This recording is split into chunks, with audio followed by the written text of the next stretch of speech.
to LA. Game of the night last night. The Harbaugh brothers facing off for the third time. It was John, it was Jim, but mostly it was about the quarterbacks, Justin Herbert and Lamar Jackson. Early, it's Justin, and Jeff, they're not going to get him. No, great job. Everything's covered on the back end. Pull the ball down, get inside. You see it fired up, walks in and not untouched. Yeah, but they wouldn't score again for a very long time. Meanwhile, Lamar keeps it, and then Neek, the move on the goal line. A little hezzy action to get in there. Lamar just looks so relaxed all season long, even when he's at the 1 yard line scoring a touchdown. Ravens get it to 10-7. Now, wait a minute. They're going for it on 4th and 1 from their own 16. From where? Line. From where? Their own 16. Good gracious.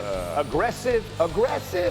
When you got a Super Bowl ring already, it's easy to make these sort of calls. Job security. That was Mark Andrews with the sneak, and then it leads to this. Oh, what a catch by Rashad Bateman. Oh, outstanding catch. My man, Christian Fulton, was having a rough night, but this is great concentration, and Bateman pulls it in for a big play. That's great coverage, too. Third quarter we go. Good game. Ravens up 17-16. Another 4th down. This one 4th and 1. Derrick Henry, he will get it. And then some, Jeff. This is it. Unintended, expected, explosive plays. Who do you give it to? That big beast in the backfield. Let him go make plays. He was phenomenal last night. 140 yards for Derrick Henry, and then Mark Andrews. How about the catch in the back of the end zone? Outstanding. Yeah, when you trust a guy like that, you'll give him a chance, and it'll pay off more times than not when he's as talented as Mark Andrews. Ravens go for the 2, don't get it. So it's 23-16. Chargers very much in it. Under 11 minutes to go. This is on a 3rd and 6. This is a critical drop. This is brutal. You're one. Yeah, Can't have it. First round receiver. Can't have you got to receive it. You got to receive it. He did not receive it, and then on the ensuing drive, He received it. Justice is served. That's Justice Hill, and they're not going to get him. John Harbaugh improves to 3-0 against his younger brother, Jim. Ravens win it 30-23. Lamar, $177, 2 passing touchdowns. He ran for another. There are John and Jim getting together. This is their 3rd meeting. Lamar Jackson continuing to shine under the lights. In his career, he has posted an astounding 20-5 record, throwing 50 touchdowns in primetime games. Since the 1970 merger, no starting quarterback has a better win percentage in those games than Lamar Jackson. And yet, as we sat this morning, broke bread, and discussed this game, it was not Lamar Jackson, it was not Derrick Henry that made you, Graziano, feel the most good about the Ravens coming out of last night. Yeah, because I already felt good about both those guys. But the defense for Baltimore last night looked a lot better than it has for much of this year. You saw in those highlights, most of the time, Justin Herbert couldn't find anybody open downfield. Zach Orr, their first-year defensive coordinator, was sending blitzes with defensive backs at the appropriate time. Just looked like they had a better plan, better execution on defense than we've seen from Baltimore this year. If you're thinking about them for the Super Bowl, that's what's encouraging from last night. Yeah, and they started kind of slow. It was a bit of a rough start for that defense, giving up that opening drop touchdown. They bounced back and played really well. I would like to be really encouraged about these back-to-back good weeks from the Ravens defense. However, they aren't facing the type of receivers that normally give them trouble. So we'll see as they go forward if this defense stays. The ones that make catches? Yeah, is that what we're talking about? To actually make a catch when it's on 3rd down? Does present a different kind of challenge. It is. It's very difficult. But what they faced in back-to-back weeks now, and the Steelers and now the Chargers, are teams that want to bludgeon them. The Ravens are not going to be bludgeoned. The Ravens have been thrown on, and so the teams that can pick them apart. Explosive plays down the field, pushing the ball down the field. Herbert did not do that last night. But again, you don't have anybody that you're looking at going, hey, I'm really scared of this guy taking the top off. They allowed them to play more aggressively on defense. So I was kind of like Neek. I thought it was kind of as expected. They played good, but it was as expected. The fortunate thing for the Ravens is there aren't a bunch of those teams in the AFC that will make the playoffs and make a run. Like Jamar Chase is the guy you have to worry about, and they may not even make the playoffs. Amari Cooper, he's a really good receiver, but he's not that type of guy. And we all know the woes that the Chiefs have with, He may, they might make the playoffs, but we all know that the difficulty the Chiefs have with making a receiver changing the game. So we'll see. The Ravens aren't bad. They've been good at stopping the run, even without Roquan Smith. I'm just trying to look on the bright side. You guys are always so negative on Tuesday morning. And it's gloomy. Look out there, man. That's got to go with the state of I will say this, on both sides of the ball, I felt like this was they executed their game plan the best of the season. Here we and go. without their middle linebacker. Without Roquan Smith. Let's just do it. But let's be real. What did they do that's different? What happens when they win and when they lose? What's the difference? They give the ball to Derrick Henry. I mean, run the ball. I'm Captain Obvious. I'm not sure. I thought I saw a 50-yard touchdown throw to Rashad Bateman. That was last week. Don't you realize that was made possible? Did you see on the drive after they were down 10 that Henry had 3 10-plus yard rushes, explosively? Did you see the 50-plus yard that Hill hits? You know why guys one-on-one on the back end? Because everybody's up playing in that box. It matters. When you rush it for 13 times, you're going to give it up to the Steelers. When you rush it 37 times, you're probably going to win a lot of games. I'm not saying that's the formula, but it's 100% the formula. The bottom line of it is this. The formula for what? If we saw the two brothers coaching each other last night, the Chargers are probably a year or two away. Jim is just getting there and building something. For John Harbaugh's Ravens, it is now or never. And if you don't believe me, just listen to Troy Aikman after the game last night. This season is only going to be judged based on what they do in the playoffs. And for them, it doesn't matter about making the playoffs, AFC championship game. They've got to go win a Super Bowl. And they've got a 2-time league MVP, maybe a 3-time by the time they get into the postseason, and they haven't been able to capitalize on it.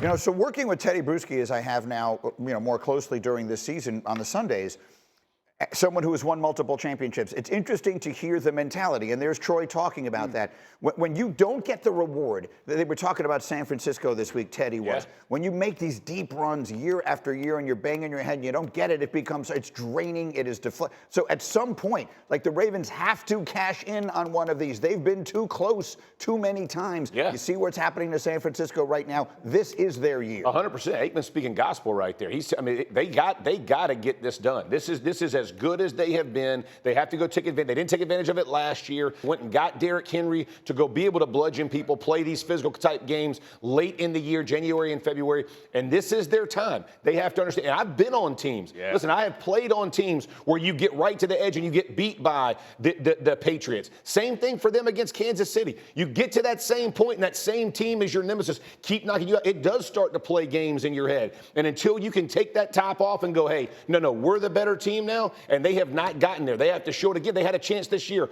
game 1. They're a foot away. It's still a foot away, y'all. I don't care what anybody says. It's still a foot away. Those are the differences in great teams and good teams. I think the Ravens have been close since Lamar's been there. They've been close, and there's been different iterations of this team. Now with the new offense, and last year we thought they were the #1 team in all of football on offense and defense. They were really good. We thought they would get it done last year. They're back again this year, so this may not be their last chance. I'm sure they'll find a chance to get there again, but the chances won't keep coming. The structure around that team will continue to change, and it may not always be a change for the good. So Lamar, one of the privileges that you get when you're as good as he is you get the criticism that comes along with it. And MVPs don't matter to Lamar's legacy anymore, which is a crazy thing to say for a man that's this early in his career. I'm not generally one to subscribe to the whole, the ring is all that matters, right? Because I think if you're a fan, you're going to enjoy watching Lamar Jackson be your quarterback, for as long as whether you win the ring or not. However, that is the standard to which the Ravens hold themselves. That's the standard to which Lamar Jackson holds himself. When you talk to Lamar Jackson about his MVP awards or any individual accomplishments, he always says, all I care about is winning a Super Bowl with the Baltimore Ravens. So you know that internally, that they feel the same way about themselves that Troy Aikman is talking about when he talks. And I can tell you this from a player perspective, it ain't about the ones you get. I played in 1-1. It ain't about that. It's about the ones that you let go. Guaranteed, they'll never forget that championship game they lost last year. Those wounds don't go away. I don't care if you're 50 years old, you still feel those same things. It matters. Getting to the championship and winning the championship is a significant difference in legacy and for his own personal contentment. Well, that's the legacy piece of this is one. Look, I can't speak to it. I've never met Lamar Jackson in my entire life, but it seems impossible to me to imagine a person wouldn't care about this. If he wins a Super Bowl, he elevates to an entirely different strata. When you look at, again, he is a 2-time MVP. He may be a 3-time MVP by the time we get there. That is rarefied air. His winning percentage, his regular season winning percentage, puts him right there genuinely with the greatest quarterbacks that ever lived. But you got to have something on this finger in order to solidify that. Otherwise, this is just the Patrick Mahomes era, and he was unlucky to be playing in it. We will see. So that is the finish of Week 12 of the NFL season. So let's dish out now as we look back on the weekend that began all the way on Thursday, the winners and losers from what might have been the most exciting weekend of the season. Jeff, give me your biggest winner. Green Bay Packers. Dan, this was your style game. Just physicality. I was there. In between the tackles. How many 1-yard touchdowns did Jacobs have? He had 3. 3. There's nothing better in football. The 1-yard touchdown that doesn't go to the quarterback. I absolutely love it. Jacobs ran roughshod all these guys. The most physical team. The Packers are starting to put it together. Big-time winners this weekend. Nick, who was your biggest loser of Week 12? It's got to be the Steelers, man. They went and gave up on Thursday a loss to the Browns. It was a fun game to watch for everybody but Pittsburgh Steelers fans. They knocked off the Ravens the prior week, and we started to talk about them as legitimate contenders. And then they get this chance to prove it again on Thursday night in front of everyone, and they give it up to a team that we feel like is not a legitimate contender, and it's concerning for the Steelers going forward. They'll bounce back as a Thursday night game, but it was bad. Graziano, who won Week 12? Baker Mayfield and the Buccaneers. I think it's a contest between Baker and Jameis Winston on who's having more fun right now playing football. Because Baker, look at this touchdown run against the Giants. So good. Look at that. He's going to fly into the end zone. He's going to get up. He's going to do the Tommy. Well, all right, he's from Texas, so he needs work. It's unfortunate that they're not playing the Giants again on a number of levels because he could use some practice with the celebration. He was really high. A game out of first, all of a sudden. Look at his elbow. It's all elbow. It's atrocious. A little too much elbow in that. My biggest loser is the Commanders, and I don't love framing it that way because I think what we saw is the Commanders. That's. I'd much rather watch a 1-yard touchdown than that. Me too. Cavante Turpin, who was the fastest person that ever lived, and then all of this, they gave up 2 touchdowns on special teams in the final few minutes. But the point on the Commanders is they are who we thought they were, which is a good team that's a year or 2 away. Yeah. You know, like they were kind of fooling us into thinking, wait a minute, maybe they could actually make some sort of deep playoff run. They look a lot less like that now. I don't think a lot of people believed in a deep playoff run except for you because you were excited. I But believed it. I'll say this. I'm a prisoner of the moment. There's still a playoff. They and the Chargers, to me, will be – these going to put these 2 head coaches in Coach of the Year conversation. They are better than we anticipated, significantly better than we anticipated. Yeah, and I think they're the teams to watch going forward. Absolutely. A Chargers-Commanders Super Bowl 2 years from now, that I would bet on. I love you. That's our Super Bowl. I love you. I'm in on that. I'm in on it right now.